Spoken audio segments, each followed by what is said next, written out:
Question number 6, set up an equation in the following cases. तो statement forms given है, इसको हमें equation form में कन्वर्ट करना है। First one, Irfan says that he has 7 marbles more. तो ये आ गया पहला keyword more.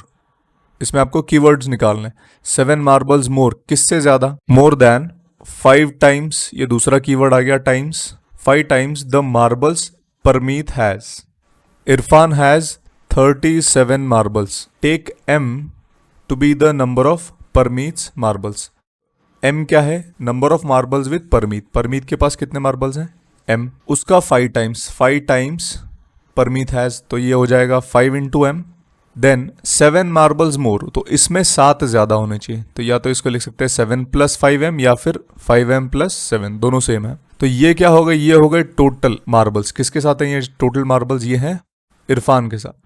Irfan says that he has, so ये सारे मार्बल्स हैं इरफान के पास, बट इरफान के पास एक्चुअली है 37 मार्बल्स।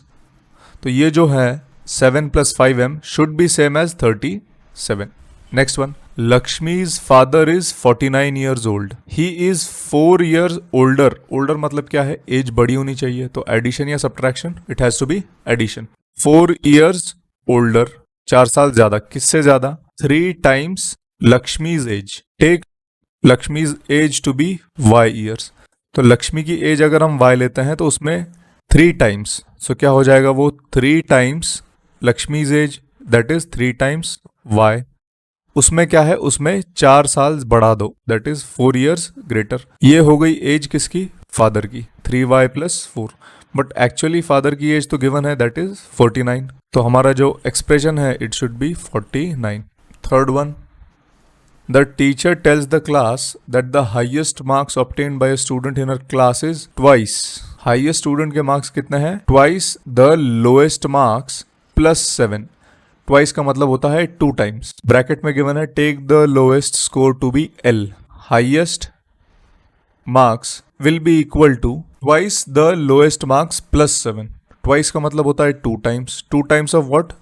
Lowest marks. और lowest marks क्या है? L. Twice the lowest marks +7 +7. तो ये बन गई इक्वेशन। हाईएस्ट मार्क्स कितने हैं?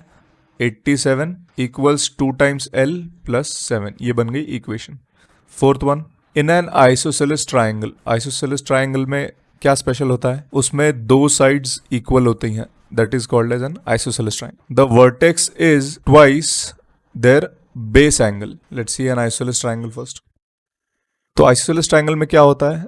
2 साइड्स इक्वल होती हैं और थर्ड साइड डिफरेंट होती है। और एंगल्स में भी सेम सिनेरियो है, 2 एंगल्स इक्वल होते हैं और एक एंगल डिफरेंट होता है। अब यहां पे क्या गिवन है? The vertex angle is twice either base angle. ये जो ऊपर है this angle is vertex angle और नीचे के जो एंगल्स हैं उनको कहते हैं बेस एंगल्स। तो यहां पे base angle is B degrees. Bracket में गिवन है let the base angle be B degrees. तो अगर ये बेस एंगल B है तो दूसरा भी B होगा, क्योंकि दोनों इक्वल हैं इन आइसोसेलेस ट्राइंगल। और ऊपर का है वर्टेक्स एंगल, तो vertex angle is equal to twice मतलब 2 times of what? 2 times either base angle. दोनों में से किसी भी एक बेस एंगल को आपको लेना है, तो ट्वाइस ऑफ B। तो ये हो गया वर्टेक्स एंगल। अब हमें पता है कि inner triangle first angle plus second angle plus third angle, अगर पहले एंगल को, दूसरे एंगल को और तीसरे एंगल को, तीनों को प्लस करेंगे तो आंसर आना चाहिए 180 degree. So let's see, vertex angle लिखते हैं पहले। वर्टेक्स एंगल क्या है? 2 into B, that is 2B।